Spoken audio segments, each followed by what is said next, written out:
Banyaknya manfaat yang ditawarkan dalam meringankan biaya pakan ternak tentu membuat banyak peternak beralih membudidayakan tanaman paku air sebagai pakan tambahan alternatif.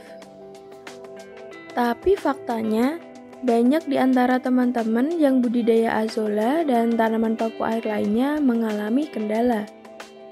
Mulai dari lambatnya pertumbuhan azolla hingga tanaman paku air mati, bisa jadi salah satu hal yang dialami oleh para pembudidaya tanaman paku air. Untuk mengantisipasi hal tersebut, sebaiknya cek dulu beberapa hal berikut dan pastikan Anda mengaplikasikannya.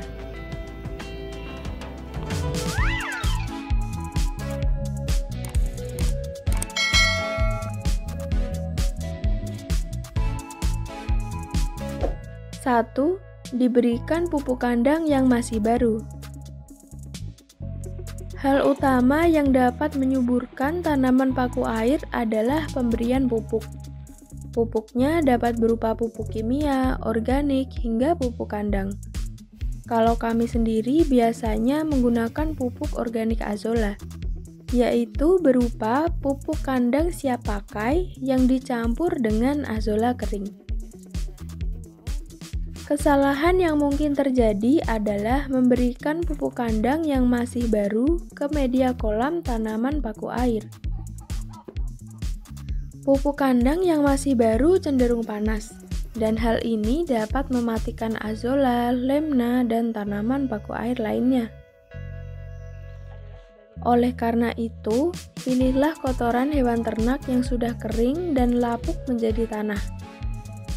Atau jika dirasa terlalu lama menunggu pupuknya lapuk, bisa difermentasi terlebih dahulu, baru kemudian dimanfaatkan sebagai pupuk tanaman paku air. 2. Panen azolla saat sudah memenuhi kolam. Saat menebarkan azolla di permukaan kolam, tanaman paku air ini biasanya tidak langsung memenuhi kolam. Dia akan tumbuh perlahan-lahan mulai dari seperempat kolam, setengah kolam, hingga akhirnya memenuhi seluruh permukaan kolam. Banyak pembudidaya azolla yang langsung memanennya begitu azolla sudah penuh di permukaan. Akan tetapi, hal ini menyebabkan azolla akan lama untuk berkembang. Sebaiknya, jika azolla sudah memenuhi kolam, tunggu beberapa hari hingga daun azolla menjadi tebal, menumpuk, dan besar.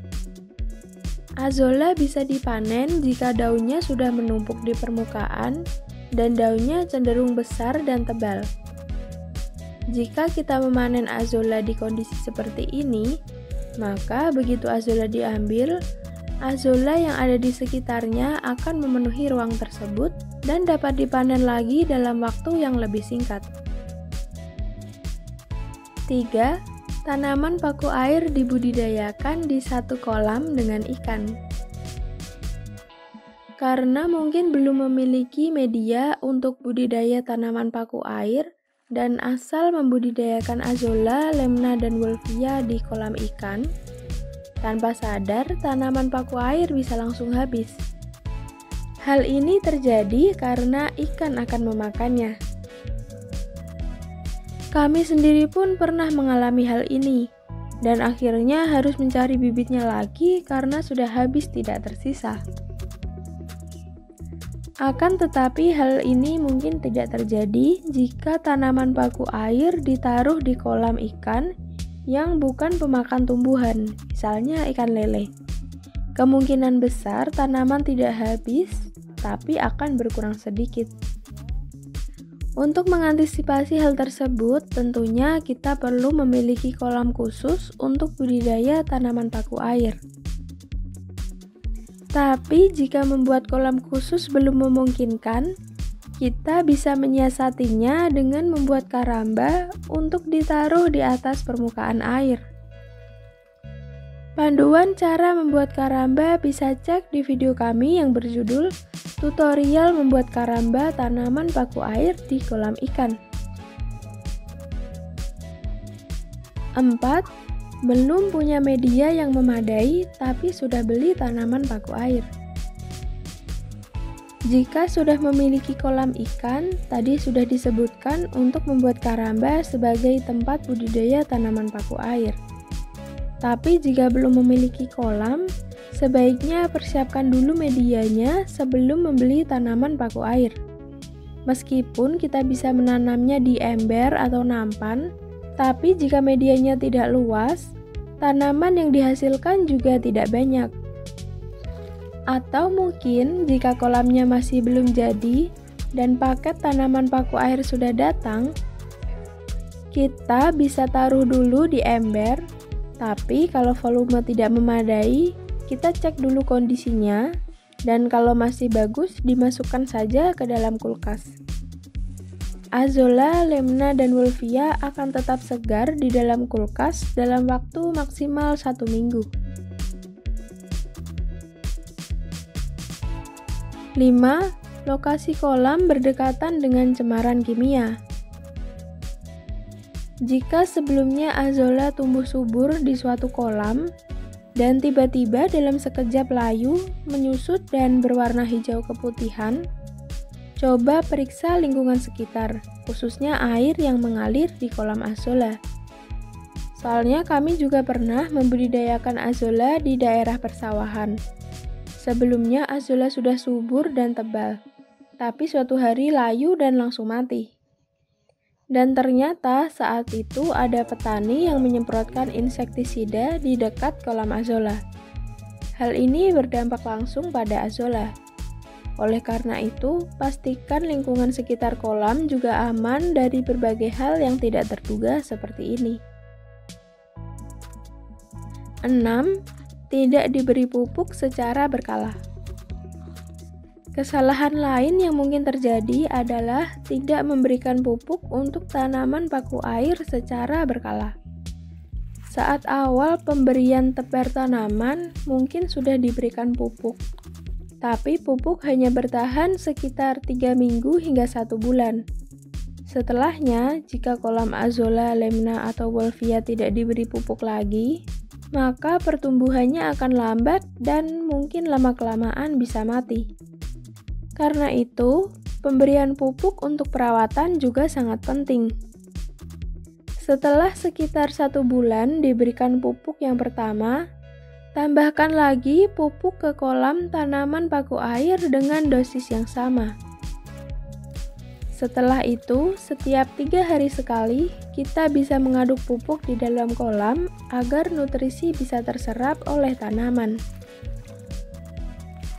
Oh ya, hal ini tidak berlaku untuk pembudidaya yang memanfaatkan karamba di kolam ikan ya. 7. Membiarkan azolla yang menunjukkan ciri-ciri terserang penyakit. Di antara berbagai tanaman paku air, azolla menjadi salah satu tanaman yang paling rentan terkena penyakit, khususnya hama ulat. Jika azolla sampai terserang ulat dan dibiarkan saja, bahkan tidak ada 1 minggu azolla sudah mati dan habis terserang ulat. Jangan abaikan azolla yang warna daunnya menguning semi orange, lalu terpecah kecil-kecil dan tidak tebal. Ini adalah indikasi bahwa azolla terserang hama ulat. Untuk memastikannya, coba perhatikan daun azolla dan lihat apakah ada ulat kecil yang bersarang di sana. Solusi untuk mengatasinya adalah disemprot insektisida dosis ringan di permukaan daun azolla secara merata. Tapi ingat, jika sudah menyemprotkan azolla, jangan memberikan azolla kepada ternak dulu karena masih ada kandungan obatnya. Jadi tunggu dulu hingga 1 minggu, atau cuci dulu daun azolla dengan air sebelum memberikannya kepada ternak. Untuk dosis dan cara pemberiannya, cek video kami yang berjudul Cara Mengatasi Hama pada Azolla. Dan itu tadi hal-hal yang biasanya jadi kesalahan umum dalam budidaya tanaman paku air. Semoga informasi yang kami bagikan bermanfaat dan tanaman paku air Anda dapat tumbuh dengan baik serta dapat menghemat biaya pakan untuk ternak Anda. Jika video ini dirasa bermanfaat, silakan klik like, share, dan subscribe. Terima kasih, salam Azolla Purwodadi.